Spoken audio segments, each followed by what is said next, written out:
carenza di medici la Regione assumerà 500 giovani laureati non specializzati garantendone la formazione. L'annuncio delle 2 delibere oggi dal governatore Zaia ancora una volta dice siamo apripista nazionali.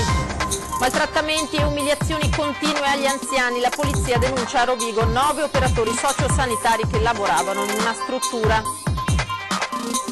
A Genova la messa solenne per ricordare un anno di distanza le 43 vittime del crollo di Ponte Morandi, tra le quali il 58enne vicentino Vincenzo Licata. I vertici di Autostrade per l'Italia invitati ad allontanarsi dalla cerimonia. Esodo di Ferragosto, traffico già intenso in autostrada, doppio incidente in A4, chiuso tratto di passante verso Trieste, Ferrari finisce letteralmente sotto un tir. Un piccolo aereo da turismo precipita in un bosco ad Asiago durante un atterraggio, gravi 2 occupanti del velivolo, un 39enne di Mestre e un 33enne di Udine, erano partiti da Palmanova. Sindaco pestato dai nomadi, provvedimento del questore, divieto di ritorno e dimora a Caerano San Marco. Intanto il primo cittadino e il governatore Zaia rifiutano l'incontro chiesto dall'associazione Rom. Colpo di scena a Sottomarina, riapre lo stabilimento balneare Caio Blanco che era stato chiuso per episodi di razzismo, a stabilirlo la terza sezione del TAR dopo la decisione degli stessi giudici della sezione amministrativa che ne avevano bocciato il ricorso. Buonasera, ben ritrovati in diretta, dunque edizione regionale dei telegiornali di Antenna 3. Per far fronte alla carenza di medici la Regione assumerà 500 giovani laureati non specializzati, garantendone poi la formazione. Arrendersi non è nel nostro DNA, ha commentato il Presidente Zaia, presentando il progetto ancora una volta, dice siamo apripista a livello nazionale. La Regione assumerà centinaia di nuovi medici per far fronte ad una carenza storica che si fa sentire in Veneto come nel resto d'Italia, colpa di un quadro di programmazione nazionale sbagliata, sostengono a Palazzo Balbi, con meno borse di specializzazione rispetto al numero annuo di laureati e con un cammino di studi molto più lungo rispetto ad altri stati europei. Ma garantire i livelli essenziali di assistenza è un obbligo costituzionale al quale la Regione non intende sottrarsi, dice Zaia, e allora il Veneto fa da solo attraverso l'approvazione in giunta di 2 delibere forti che potrebbero fare da apripista anche a livello nazionale. Quanti medici assumerà la Regione Veneto?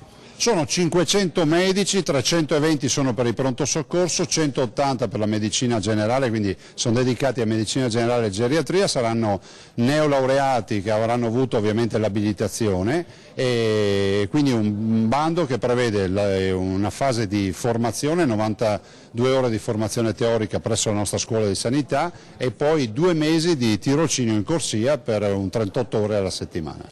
Le nuove assunzioni avvengono dopo diversi tentativi di rinforzare gli organici per le vie tradizionali, a cominciare dai numerosi concorsi avviati da Azienda Zero, che però in molti casi hanno visto un'adesione anche di molto inferiore rispetto ai fabbisogni segnalati dai direttori generali delle ULSS. Quali sono le tempistiche dell'assunzione? 15 settembre per i 320 il primo bando, 15 ottobre da quello che abbiamo preventivato il secondo bando che è quello dei 180, quindi 15 settembre per i 320 di pronto soccorso, 15 ottobre per medicina generale e geriatria e dopodiché fatti i bandi, le selezioni si inizierà con la formazione di questi 500 medici. È un provvedimento che non ha precedenti in Italia, che potrebbe anche fare giurisprudenza. Come quello dell'autonomia, come quello delle Olimpiadi, come quello del patrimonio dell'umanità. Siamo qui per lavorare, non per fare robe che ci dicono di fare da Roma, perché sennò qui fallisce tutto, quindi bisogna andare avanti e fare cose innovative. Il Veneto dunque fa le prove generali di quell'autonomia che per ora rimane bloccata in Parlamento. Zaia ha confermato che continuerà a chiederla chiunque sieda a Palazzo Chigi. I medici saranno assunti a tempo indeterminato. L'operazione avrà un costo annuo di circa 25 milioni.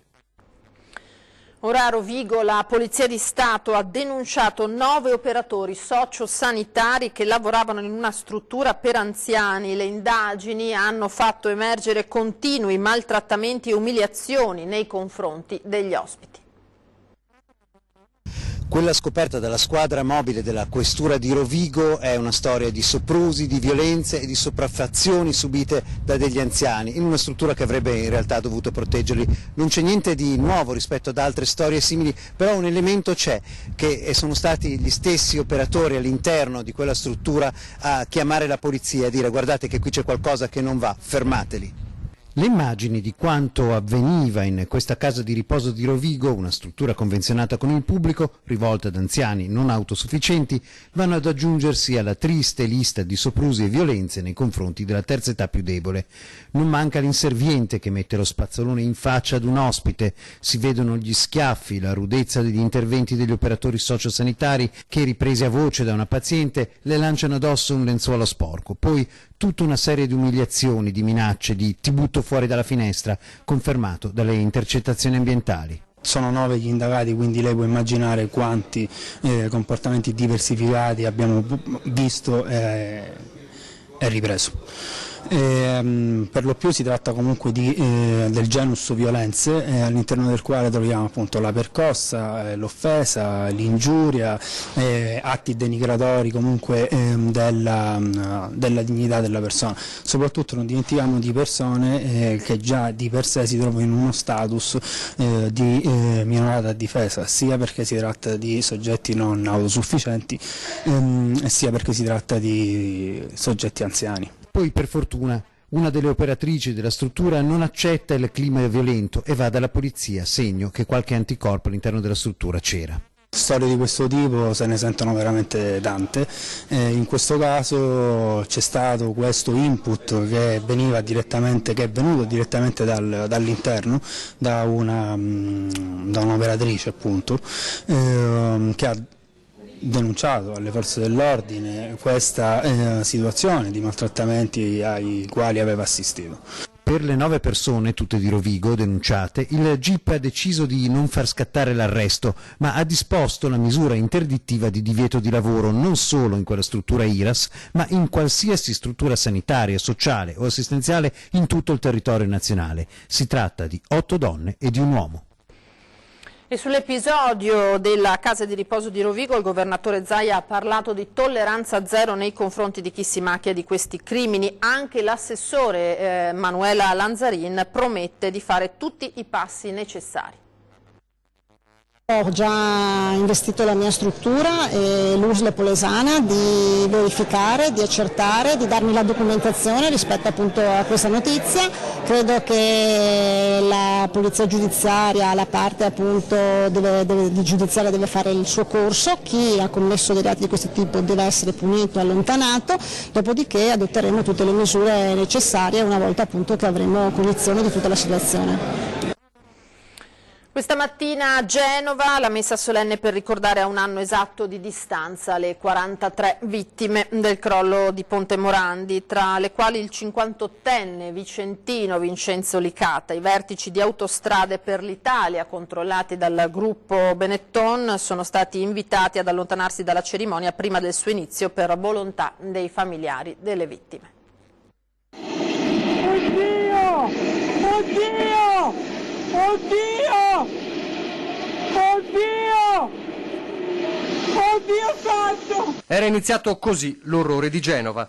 11:36 di un giorno piovoso, quel grido disperato mentre il Ponte Morandi, in piedi da 51 anni, crollava come in un film, portandosi dietro 43 persone, morte in un'apocalisse di cemento, ferro e cavi, mentre tutto intorno lo scenario diventava surreale, prologo terribile a un'inchiesta con 74 indagati.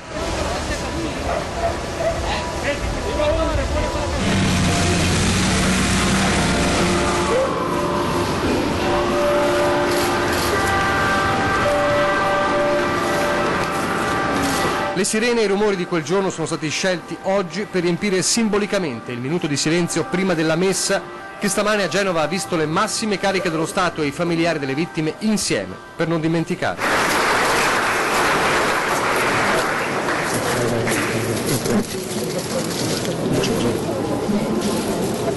Vigilia del Ferragosto di un anno fa, lo schiaffo della tragedia che colpiva tutta Italia e anche il Veneto. Vincenzo Licata, Vicenza.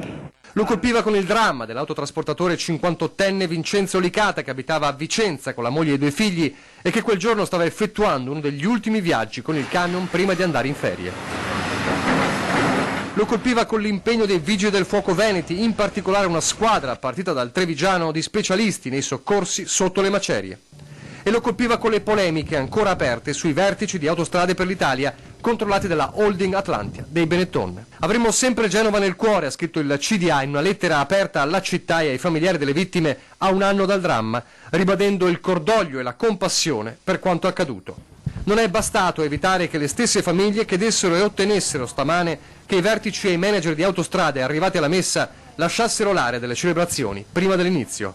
Ospiti non graditi.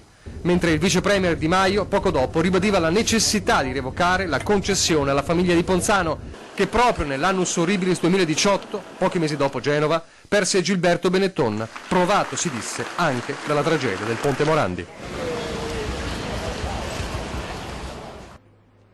E ora proprio nel Trevigiano, per il caso del sindaco pestato a sangue dai nomadi, questo pomeriggio è stato notificato ai 3 aggressori il provvedimento preso dal questore, vale a dire il divieto di ritorno e dimora per 3 anni a Caerano San Marco. Intanto il sindaco Gianni Precoma e il governatore Zaia dicono no alla richiesta di un incontro con l'Associazione Nazionale Rom. A 4 giorni dal pestaggio del sindaco Gianni Precoma da parte di 3 nomadi è scattato il provvedimento del questore di Treviso, Vito Montaruli, divieto di ritorno e dimora a Caerano San Marco. I 3 rom infatti sono già gravati da diversi reati contro il patrimonio e sono considerati socialmente pericolosi. Fra l'altro, lo ricordiamo, per l'aggressione al primo cittadino sono stati denunciati per lesioni personali gravi, danneggiamento e minacce aggravate. Una prima risposta importante, spiega Precoma, che lunedì nominerà un legale. Sulla richiesta di incontro avanzata dall'Associazione Nazionale Rom è categorico: non intendo incontrarli. Gli fa eco il governatore Zaia, invitato anche lui al medesimo confronto. Ho visto un'agenzia con le dichiarazioni nella quale addirittura si fa, beh sì, ci sono più versioni, cioè, ma incontro di cosa facciamo? Cioè, qui c'è uno che gli ha fracassato la faccia, è un sindaco, un pubblico amministratore, non penso fosse andato lì a fare il bullo, avrà chiesto di uno spostamento dell'accampamento provvisorio, temporaneo, quello che è, e peraltro mi risulta anche che si conoscessero, per cui non c'è nulla da fare incontri, da parte mia zero. Sulla vicenda è categorico. Guardi, io penso che innanzitutto la violenza sia sempre da condannare, senza se e senza ma, punto. Gianni Precoma poi fa un accenno al video pubblicato sui social da parte di uno degli aggressori che di fatto ironizza sul pestaggio. Mi fa ancor più rabbia, dice il sindaco, ma poi aggiunge: attendo che la legge dia delle risposte. Intanto ringrazio le forze dell'ordine, il prefetto ed il questore per quanto stanno facendo per me. Ma le immagini di quel video sicuramente stanno facendo salire la tensione anche a Caerano San Marco, dove alcuni cittadini hanno parlato anche di azioni punitive. Il primo cittadino però invita tutti alla calma e spiega che con i sindaci di diversi comuni stanno pensando di scrivere una mozione. Stiamo lavorando, adesso dopo vediamo, stiamo valutando quali saranno questa mozione e che contenuti avrà. Un vasto incendio, continuiamo dunque con la cronaca, ha distrutto un edificio industriale in provincia di Padova.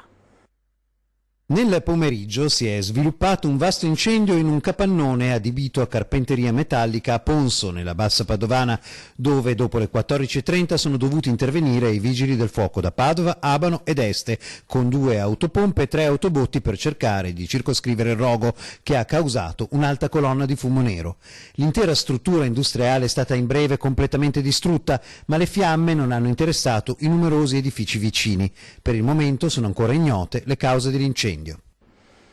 Un piccolo aereo da turismo è precipitato in un bosco ad Asiago durante le fasi di atterraggio. Gravi 2 occupanti del velivolo, un 39enne di Mestre e un 33enne di Udine, erano decollati da Palmanova. Momenti di terrore ieri sera quando un aereo turistico è precipitato in località Gasta Gagallio, feriti il pilota 39enne di Mestre e il passeggero 33 anni residente a Udine, rimasti incastrati nell'abitacolo ed estratti dalle lamiere dai vigili del fuoco. Il velivolo era decollato un'ora prima da Palmanova in Friuli e doveva atterrare all'aeroporto Sartori di Asiago, ma qualcosa è andato storto e il Cessna è precipitato in mezzo al bosco in una zona molto fitta e difficile da raggiungere dai soccorsi. Sul posto vigili del fuoco, soccorso alpino di Asiago e 2 eliambulanze da Trento.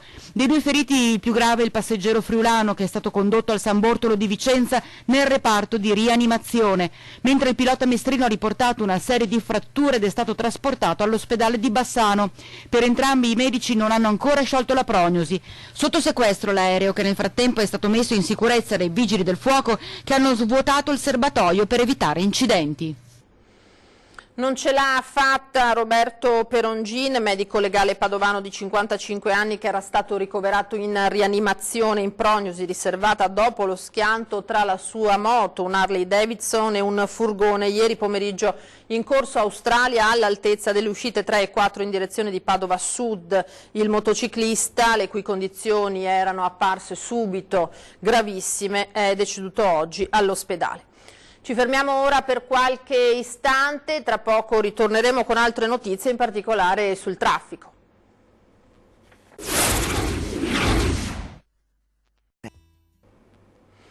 Edizione Veneta di Antenna 3, edizione regionale, ben ritrovati in diretta. Dunque esodo di Ferragosto, traffico particolarmente intenso su strade e autostrade. C'è stato un doppio schianto in A4 nel pomeriggio in contemporanea in 2 tratti dell'autostrada, poco dopo le 15:40. Il primo sinistro lungo il passante di Mestre in direzione Trieste, dove sono rimasti coinvolti un camion e una Ferrari, finita incastrata sotto il mezzo pesante. Nessuna persona fortunatamente è rimasta ferita. Un secondo incidente 20 km più avanti per un tamponamento tra 2 veicoli, un ferito assistito dal SUEM 118, sul posto i vigili del fuoco di Mira e Mestre e il personale di Autovie Venete e la Polstrada. L'incidente con la Ferrari ha costretto alla chiusura del passante in direzione Trieste all'altezza del bivio con la 57. La chiusura della carreggiata est, che interessa il tratto iniziale del passante dal bivio A4 a 57 al casello di Spinea, si è resa necessaria a causa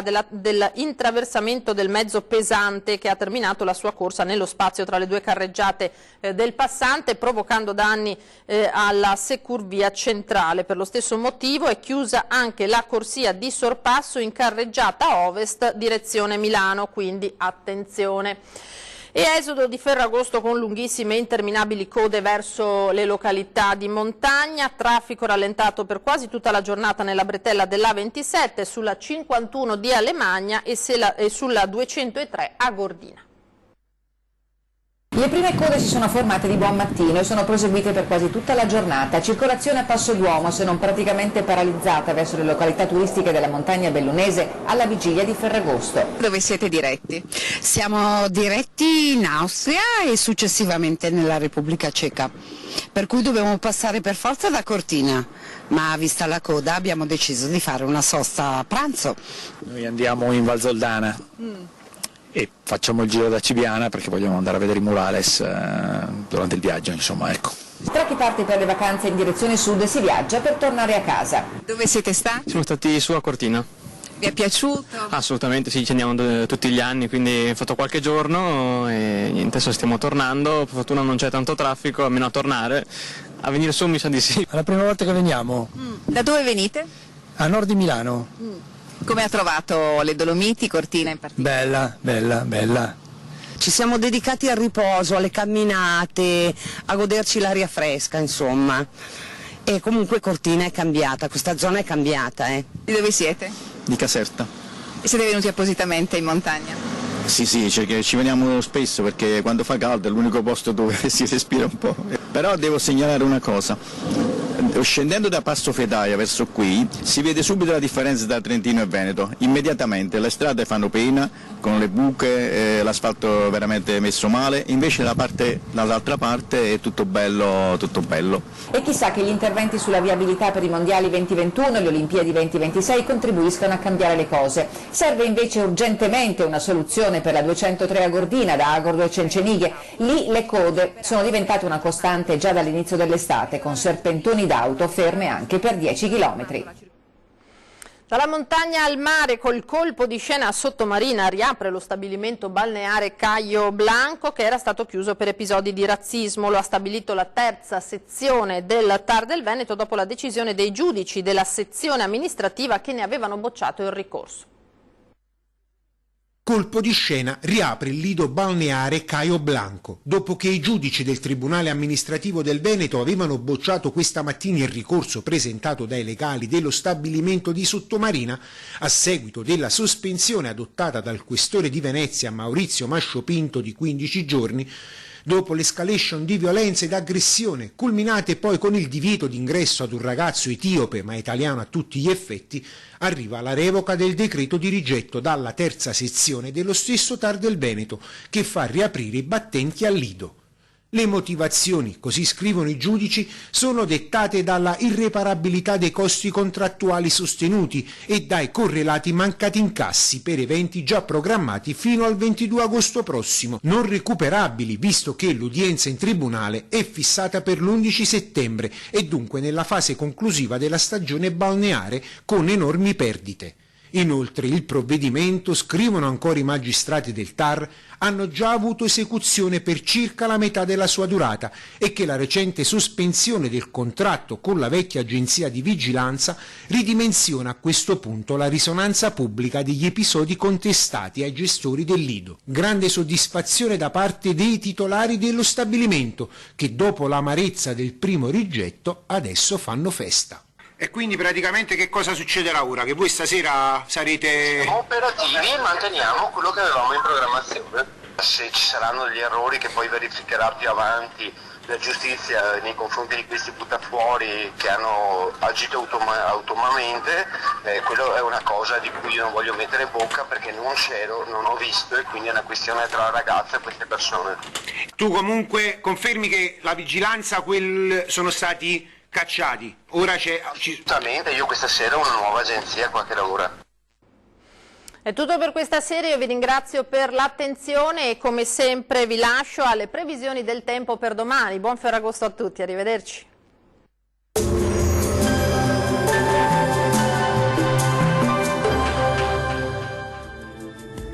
Benvenuti al Meteo. Ferragosto con l'alta pressione delle Azzorre, bel tempo dunque, ma anche con occasionali piogge. Vediamo dove nel dettaglio.